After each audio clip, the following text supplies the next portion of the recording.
Por que fazemos o que fazemos? Você gostaria de dormir mais um pouquinho? O que é sinal de cansaço, afinal, é segunda-feira.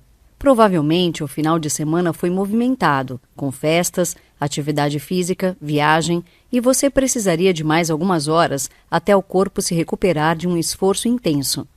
Se a vontade, no entanto, é de não sair da cama, isso é sinal de estresse. Você não enxerga mais razão para fazer o que faz. Há uma diferença marcante entre esses dois estados. Cansaço você resolve descansando. Estresse você só consegue evitar se compreender o motivo para fazer o que está fazendo. E como encontrar motivação para mudar o cenário e enxergar uma luz no fim do túnel da vida profissional? É isso o que o filósofo Mário Sérgio Cortella tenta nos ensinar em Por que Fazemos o que Fazemos. Afinal, nada melhor do que exercer nossa profissão dentro da área em que nos realizamos, não é mesmo? Vamos buscar um pouco de realização nos próximos 12 minutos.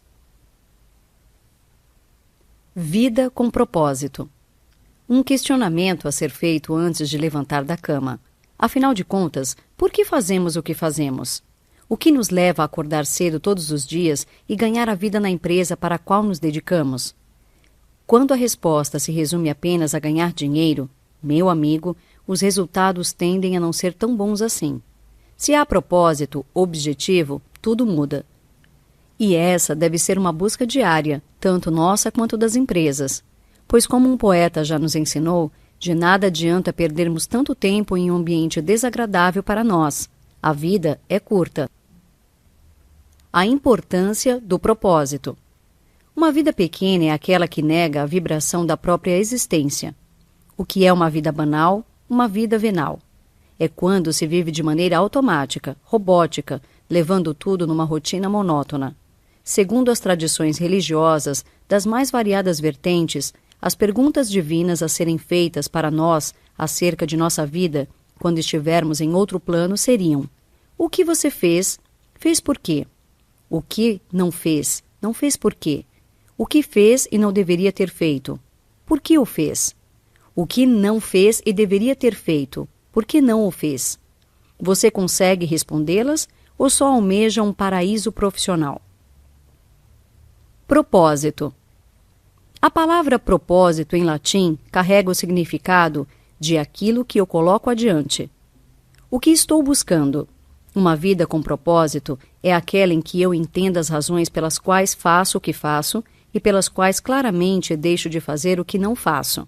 Atualmente, no âmbito do mundo do trabalho, a pergunta sobre o propósito vem ganhando crescente relevância. Boa parte das pessoas hoje deseja encontrar no emprego algo que ultrapasse o mero ganho salarial, como uma busca por ser reconhecido e valorizado em sua função. Eu robô? Não. Há uma grande diferença entre ser livre de e ser livre para. Se você não for livre da fome, da falta de abrigo, da falta de socorro médico, você não é livre para outras escolhas. Uma parcela das pessoas é livre da miséria, da penúria, da carência e é livre, inclusive, para dizer: não vou ter um trabalho regular, vou viajar. Por isso, se o próprio indivíduo fizer as coisas de modo automático, robótico, isso levará a um processo de alienação, isto é, de perda de si mesmo. Portanto, algo muito forte da natureza do trabalho se perde, a natureza autoral, a sensação de eu sou o realizador daquilo. Fazê-lo de modo automático é tirar de mim a dimensão realizadora. Nessa hora, eu me desumanizo, isto é, me aproximo do mundo das máquinas. Afinal, quem não quer ser reconhecido por um trabalho bem feito? Tempos modernos. A grande simbologia do filme Tempos Modernos, de Charlie Chaplin, 1936, é que o Chaplin, interpretando o operário, não é esmagado pela máquina. O mais triste nessa obra não é o automatismo do movimento da linha de montagem que ele, mesmo após a parada da esteira, continua reproduzindo, mas sim a alegoria de que ele se integra àquela engrenagem de tal modo que sai do outro lado ileso. E isso é o contrário do que se imaginaria do mundo do trabalho, no qual a pessoa deixa de ser humana no cotidiano para virar apenas uma peça de uma engrenagem. Odeio segunda-feira. Se seu propósito na vida profissional for tão somente ganhar dinheiro, então não sofra. É para isso. Pronto. Se for realizar-se, ter uma percepção autoral, obter reconhecimento, então esse é o lugar ou o ofício errado quando as segundas-feiras forem enfadonhas demais e houver sofrimento para ir trabalhar. Toda conquista exige sacrifícios. Um artista pode, por exemplo, passar meses em condições inóspitas gravando um filme. Mas quando a obra é lançada, a percepção autoral dele vem à tona. Ou um artista que passa semanas ensaiando uma peça de teatro, às vezes para 4 ou 5 sessões apenas. Mas aquilo dá a ele outra visão de significado. Quem sofre demais com a chegada da segunda-feira não está apenas com cansaço físico. Na verdade, a pessoa não está se encontrando naquilo que faz. Precisa rever os propósitos que tem para aquilo que está fazendo. Somos cíclicos, mas não devemos viver em função das sextas-feiras. A encrenca não é dizer, hoje é sexta-feira. É aguardar com tanta intensidade que chegue esse dia que não se consiga aproveitá-lo por absoluta ansiedade. Rotina não é monotonia. Muita gente se queixa da rotina do trabalho. Vale lembrar que rotina não é sinônimo de monotonia. O que faz com que haja um enfado em relação ao cotidiano profissional é a monotonia, não a rotina. A rotina pode ser, inclusive, altamente libertadora. É ela que permite a organização de uma atividade e, portanto, a utilização inteligente do tempo. A rotina garante maior eficiência e segurança naquilo que se faz. A monotonia é a morte da motivação. Autoria da obra. No século XXI, o conhecimento é muito importante para a inovação, criação, para que o indivíduo não se sinta alguém que apenas ganha seu sustento, mas que colabora, realiza e tem uma vida com propósito. Convém reafirmar a necessidade de que o trabalho se descole da alienação, daquilo que é a ausência de pertencimento. Ninguém quer apenas fazer coisas, mas ter uma postura autoral em relação às coisas que faz, como algo que também é de sua lavra. De certa forma, essa autoria se aproxima do espírito artífice na história do Ocidente. Aquele que fazia as coisas com as próprias mãos e assinava a obra, para que haja reconhecimento naquilo que fazemos, desejando o autoral. O trabalho que nos molda. Nós fazemos o trabalho, mas em certo sentido, ele também nos faz. Isso acontece na medida em que o trabalho ajuda a moldar as nossas habilidades e competências. As atividades que realizamos contribuem para formar a nossa identidade profissional. A origem da motivação. Motivação é uma porta que só abre pelo lado de dentro. É necessário entender que, embora a palavra motivação signifique mover, movimentar, fazer com que haja o ponto de partida para algo, ela é um estado interior. Não devemos confundir motivação com estímulo. O estímulo é aquela palavra de incentivo apenas e tão somente para darmos um passo, enquanto a motivação nos leva além, nos faz ter um propósito além da próxima tarefa. O que mais desmotiva? A principal causa da desmotivação é a ausência de reconhecimento, não a falta de remuneração. Quando o profissional não é objeto de gratidão pelo que faz. Embora o indivíduo saiba que é um empregado, ser só mais um empregado é um fardo muito maior. Ser só mais um não significa não ser nada. Quer dizer que não é o patrão, é um entre outros. E que, portanto, o não reconhecimento do valor, do resultado do trabalho, da colaboração no projeto coletivo é absolutamente frustrante. Trabalho com significação. A empresa é um lugar onde se pode construir uma parcela daquilo que pode proporcionar situações de felicidade. Mas quando alguém diz, eu quero fazer só o que gosto na vida, isso é impossível. Haverá muitos momentos em que fazer o que não se gosta, uma tarefa enfadonha, será inevitável. Fazer apenas o que se gosta na vida é uma utopia, o que não significa que não devamos buscar fazer, na maior parte do tempo, aquilo que gostamos. Ética do esforço. Para alcançar o status de quem faz por muito tempo aquilo que gosta, nada melhor do que o famigerado esforço. e ele vai requerer horas de estudo, planejamento e sacrifícios, além de não cair do céu, assim, de uma hora para outra. Valores e propósitos. A ideia de consciência sobre os propósitos está ligada à noção de valores. Quais são os meus valores? O que eu acho que vale e o que eu acho que não vale? A minha vida valerá de que modo? É uma vida com ou sem valia? Que valia eu quero colocar nela? Para que serve essa vida? Qual é o meu papel dentro da estrutura em que atuo? Quando conseguir responder a si próprio sobre essas perguntas, encontrará o caminho que o leva para seu propósito. Existem pessoas, no entanto, que podem ter maus propósitos. Apesar de possuírem uma ética maléfica, não deixam de ter valores e princípios de conduta. Por que fazer e por que não? O questionamento "por que faço o que faço?" traz outra pergunta na sequência. Por que não faço o que não faço? Há coisas que eu posso fazer, mas não devo. E há coisas que eu não faço porque considero indecentes. E porque acho indigno fazê-las, mesmo que alguém faça e isso seja uma regra não escrita de mercado, eu continuo preferindo não fazer. Isso é o que pauta a ética de cada um, bem mais do que simplesmente buscar uma meta a ser alcançada. Tempo, tempo, tempo.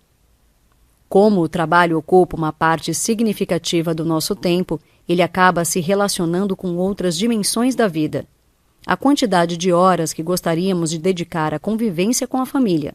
Essa condição existe, e é séria, porque somos seres pluridimensionais, agimos em várias frentes.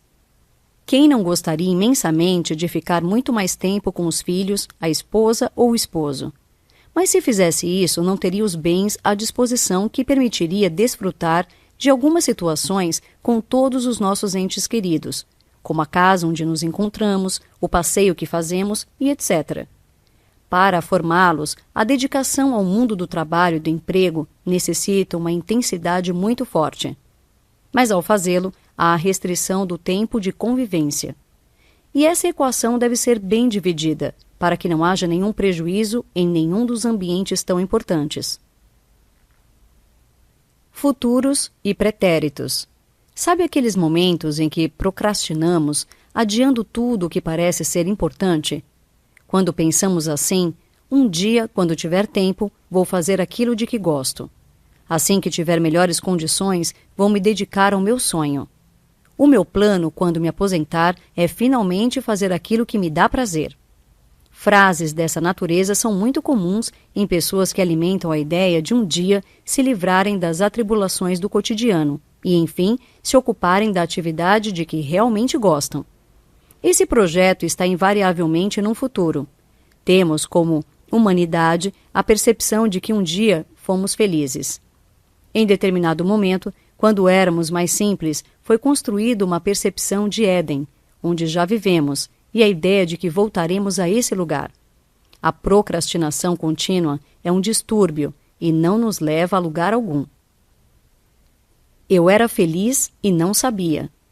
Essa expressão tem aplicabilidade no nosso cotidiano. Muita gente costuma reclamar do dia a dia no trabalho, implica com uma série de coisas, se deixa afetar sobremaneira pelos contratempos.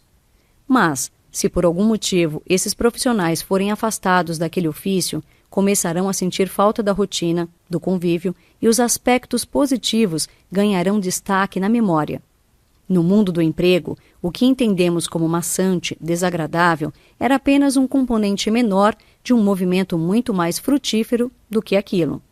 Nessa hora, é necessário lembrar que a constatação "eu era feliz e não sabia" é um sinal de inteligência, à medida que nós somos o único animal capaz de se sentir idiota.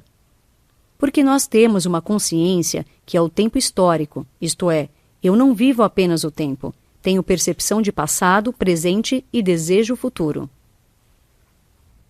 Lealdade à empresa até quando? A empresa, muitas vezes, é local onde se vivem dissabores, coisas que tiram o sabor do que se está fazendo, e passa a não ser mais agradável estar naquele ambiente, o que torna o trabalho desaboroso. Ausência de reconhecimento, injustiça na promoção, desprezo em relação àquilo que faço, humilhação no cotidiano, assédio moral, portanto, tudo o que tira de mim o prazer, o gosto de estar ali. Nessa hora, é necessário avaliar se aquele tipo de desabor é relevante ou pode ser colocado à margem. Se ele é decisivo para o meu bem-estar, se não for eventual ou circunstancial, preciso alterar a rota e me preparar para essa mudança. Desenvolvimento que gera envolvimento. O autodesenvolvimento é o que nos faz não agradar apenas aquilo que a empresa disponibiliza, mas procurar aprimorar a qualificação. E muitas vezes, esse processo é feito em acordo com a empresa, que facilita situações de autodesenvolvimento, seja remunerando uma parte do curso, seja liberando uma parte do tempo de trabalho para dedicação aos estudos. Esse é um pensamento moderno, pois o desenvolvimento de ambas as partes vai multiplicá-lo a favor da empresa e do funcionário mutuamente. Além do que, é mais um motivador para ambas as partes.